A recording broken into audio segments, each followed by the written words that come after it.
د مهمو خبرونو سرټکي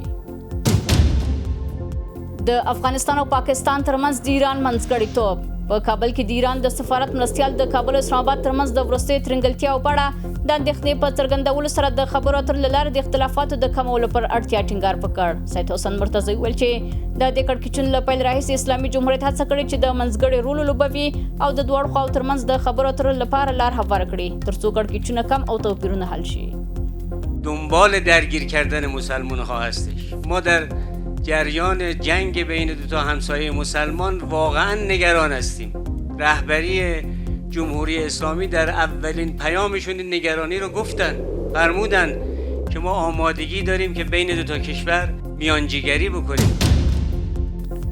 د انساني قاچاق پر وړاندې نړیواله ورځ او د نړیوالو ادارو افغان حکومت دوه ګوني دریځونه. د انسانانو د قاچاق پر وړاندې د مبارزې د نړیوالې ورځې په مناسبت د ملګرو ملتونو د نشي توکو او جرمونو دفتر او د کډوالۍ نړیوال سازمان خبرداري ورکړی چې په افغانستان کې روانو کړکېچونو د انسانانو د قاچاق ګواښ زیات کړی دی. خو اسلامي امارت وایي چې په مؤثره توګه یې له دې پدیدې سره مبارزه کړې او اجازه نه ورکوي چې له انسانانو ناوړه ګټه واخیستل شي. اجازه نمیدهیم که از وجود انسانها هم از مرد و زن یا کودک کسی سوء استفاده بکنه در بخش‌های مختلفی یا در حقوقشان ظلم کنه، بی‌عدلی و ناانصافی صورت بگیره یا هم در قسمت قاچاقی که از کشور به دیگه کشور میبرن انتقال میکنن در حقشان ظلم صورت میگیره و حقوقشان تلف میشود.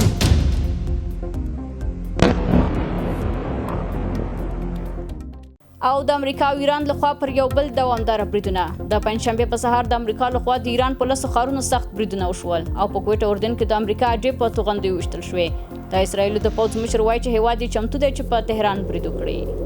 In the meantime, we're going to be hitting them very hard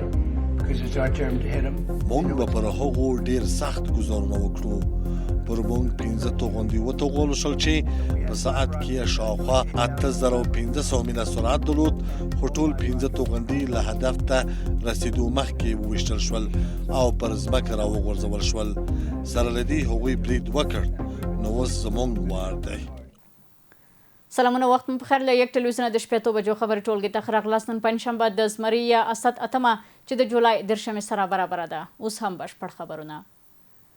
د پاکستان تر ادارې لاندې کشمیر کې د سیمهیزو ټاکنو له ترسره کېدو سره هم مهاله اعتراضونه پر تاوتریخوالي اوښتي او د راولاکوټ ښار په شاوخوا کې له امنیتي ځواکونو سره په نښتو کې له 10 ډېر کسان وژل شوي دي. د راپور له مخې دا نښتې د ټاکنو د دویم پړاو له ترسره کېدو مخکې رامنځته شوي دي. په همدې حال کې د پاکستان واکمن ګوند مسلم لیگ نواز د ټاکنو په لومړي پړاو کې د میرپور، کوټلې او بمبر ولسوالیو له 14 څوکیو نه ګټلې دي.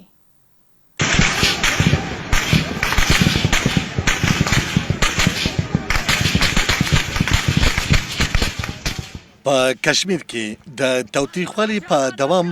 په دې سیمه کې د سیمهیزو ټاکنو پر مهال پاکستاني پوځي رژیم یو ځل بیا پر اولکوټ کې پر ولسي وګړو نیغ په نیغه ډزې کړي چې له امله یې ګڼ شمېر کشمیري لارویوال وژل شوي دي. د دې سره سم د دغه هېواد چارواکو په نښتو کې د یوه امنیتي سرتیري او لږ تر لږه 3 اعتراض کوونکو وژل کېدل تایید کړي. خو د اعتراضي ډلې مشران وایي چې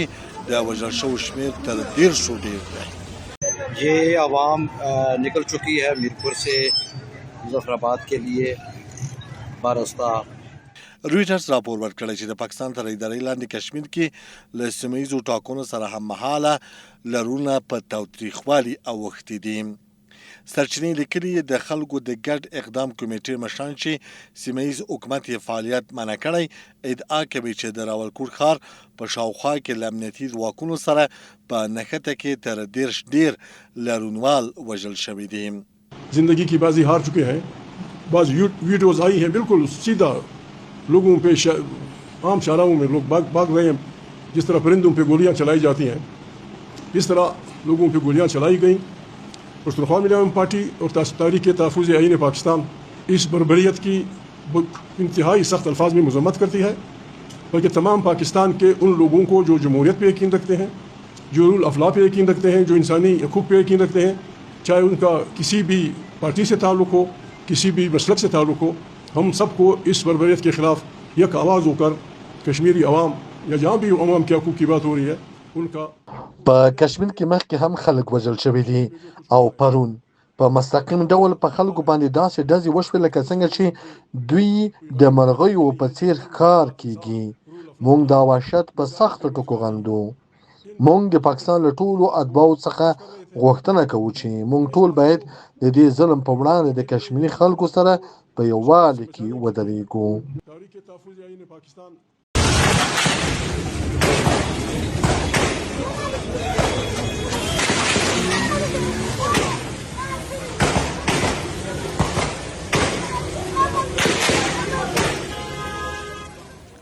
د راپور د معلوماتو له مخې د انټرنیټي ستونزو او د پراخې ګډوډۍ له امله د تګ راتګ پر لارو د ستونزو له امله د څه باندې 10 کسانو د وژل کېدو ادعا په خپلواکه توګه نه دی تایید شوی. د رویټرز د راپور د مخې د پاکستان مسلم لیگ نواز ګوند د ټاکنو په لومړیو پړاو کې چې د دوشنبې په ورځ د میرپور، کوټلي او بهمنپیر په سیمه کې ترسره شول له 14 څوکیو څخه 9 څوکۍ ګټلې دي. سرچینې لیکلي ټاکل شوې وه چې ټاکنې د جولای په 20 په یو پړاو کې ترسره شوې وې، خو چارواکو د امنیتي اندېښنو له امله هغه په 3 پړاوونو ویشلي. ټاکل شوې چې د ټاکنو 2 او 3 پړاوونه په ترتیب سره د اګست په 2 او 10 ترسره شي. په راپور کې راغلي چې د عمران خان په مشرۍ د پاکستان تحریک انصاف ګوند په ټاکنو کې د درغلیو د ادعا له امله دغه ټاکنې بایکاټ کړي دي.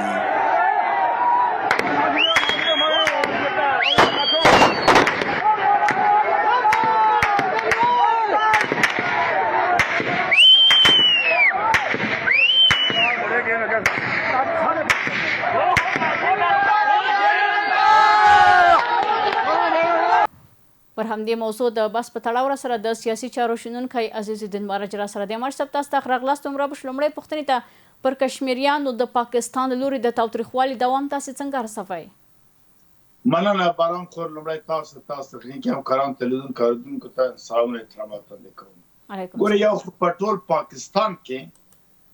دغه حرکات یا تحرکات چې اوجه شروع سي په هېواد کې دغه نور جو کې چې ناخوالي، ناراضي یا غیر قانوني کارونه یا ظلم ستمي یا خلک په تنګ راغلي هغوی هم فرصت ته ګوري راپورته کېږي. په پاکستان کې غیر د پنجاب څخه خپله پنجاب کې د ځینې تقریبا یو 10% خلک د حاکم نظام د خپل پنجابیان هم په تنګ دي. اما له هغه نه علاوه په ټول پاکستان کې که سنجان دي، که کشمیریان دي، که پښتانه دي، که بلوچان دي او که نور قومونه دا ټول د پنجاب د ظلم او ستم او زیاتی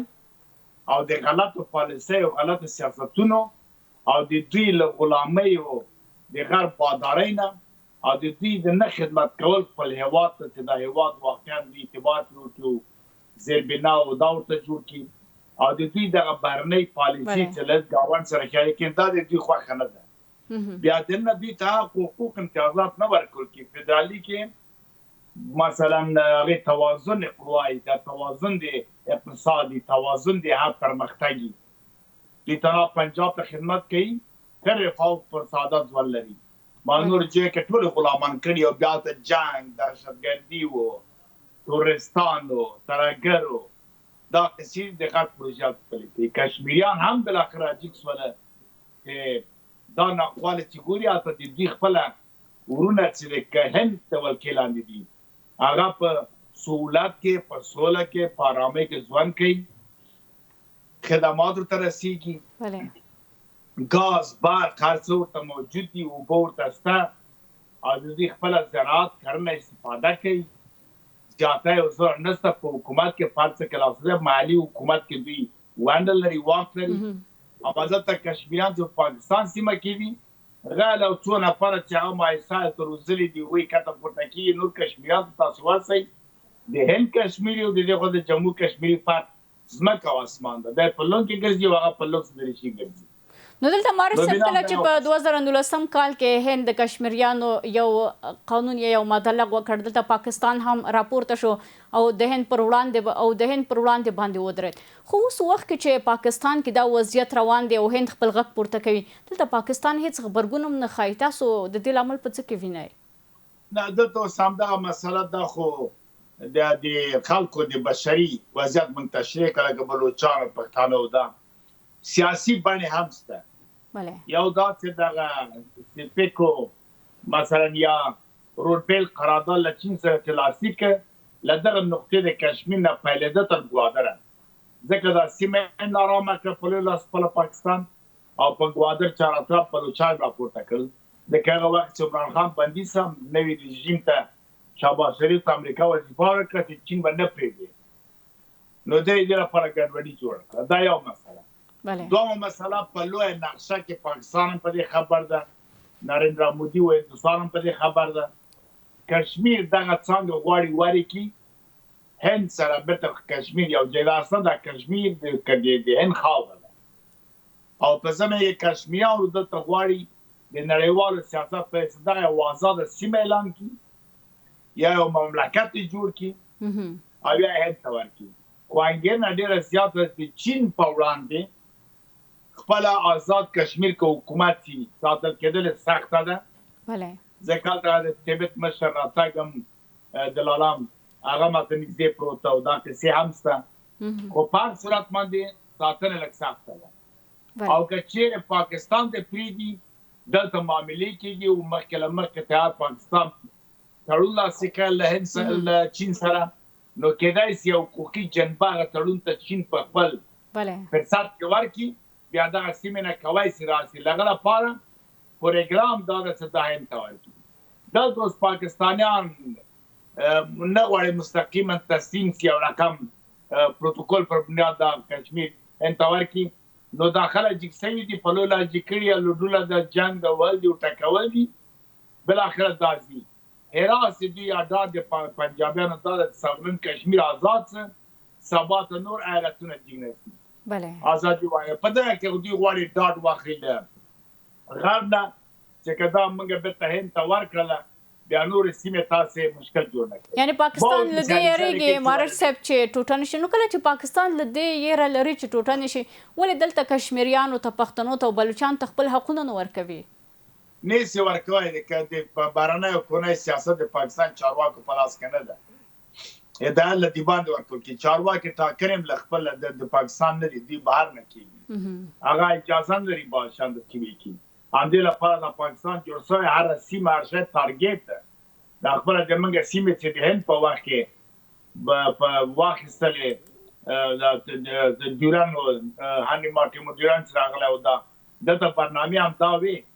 د ده په ادامه باندې دا پاکستان جوړ شوی ده هېڅ وخت په پښتنو بلوچستان حق حقوق نه ورکوي چې حق حقوق د ورکړو مشکل حل څه هېڅ وخت نه پرېږدي دا سیمې آبادې شي یو ښارګوټی او ځای چې لږ آباد شي بیا ځای وګورئ چې د جنګ و تارګر په نوم بمبارد کوي هغه بیرته ورته ولي تاسو وګورئ هله په دیر کې سب سټیشن دی بجدې ولګېده په سوات کې یاره مړه دلته دا ډم وویشتو دا ډم رانسه دا کیسې موږ نه واورل او فلاني چې که دا اچې چې آبادي هغه ورته درته ولي نو بیا دوی نه پرېږدي چې آباد ورته به ترهګرې ډلې ورته پلې دی کشمیریان چې دا کار نه کوي ذاتا فطرت پر نه کوي دوی خلک بل ډول دي باید چې په ټول کشمیر کې وایي چې 15% دورانیان پراته دي بارکزیان پراته دي دا مور زمان ته تللي هغه سیمې خوا کې سوي واته وادونه کړي دي او د نسل یې پروته دا اوس هم شته خو بیا هم دوی اوس جنګ نه غواړي نو مارش صاحب که وضعیت چېرته همداسې دوام پیدا کړي دا د پاکستان تر ولکې لاندې کشمیر راتلونکی به څنګه وي دا ورکوي هند ته مارز وکړه صاحب دا هند ته ورکوي د ده کار خلاصه شاید کال ته د قرارداد مسله حل شي په سادګۍ نه لګالو خو دا به دا شرط نو آیا خپله کشمیریان به دا ومني چې له هند سره یو ځای شي که غواړي ځان ته یو خپلواک هېواد ولري دلته هم دغه درې مسلې دي ځکه دا خبره سنډېږي پاکستان وایي چې مې ورکوم او که ورکوي زمانه د نورو ایالتو مې وکړه کشمیریان وایي چې موږ خپل آزاد حکومت غواړو خپل حکومت جوړوو غرب فکر کوي چې آزاد کشمیر که جوړ شي دوی بیا ساتنه او پالنه د حکومت دقیقه ونه شي کړی مشکل به وي چې سخت شي هند مطلقا وایي چې کشمیر ما ته راکړه دواړه زه په خپل کنټرول کې ساتم او د تاسو مشکل حل کوم معامله له هند سره دا ده چې بیا د چین سره بعضې پروتوکولونه چې دوی لري دلته معامله ونه کړي دغه مشکلات چې حل شي بیا کشمیر دغه لپاره دغه سیمه هم د په جنګ وهلو ټکولو ساتي ډېره دا به شاید یو کال دوام د سیاسي چارو شنونکی عزیز الدین مارش صاحب ستاسو له حضور څخه په خپرونه کې نړۍ من له تاسې خپل ټول همکاران په مننه سره زموږ د شپې 7 بجو خبرې ټولګه پر همدې ځای پای ته رسیږي. ښه شپه ولرئ.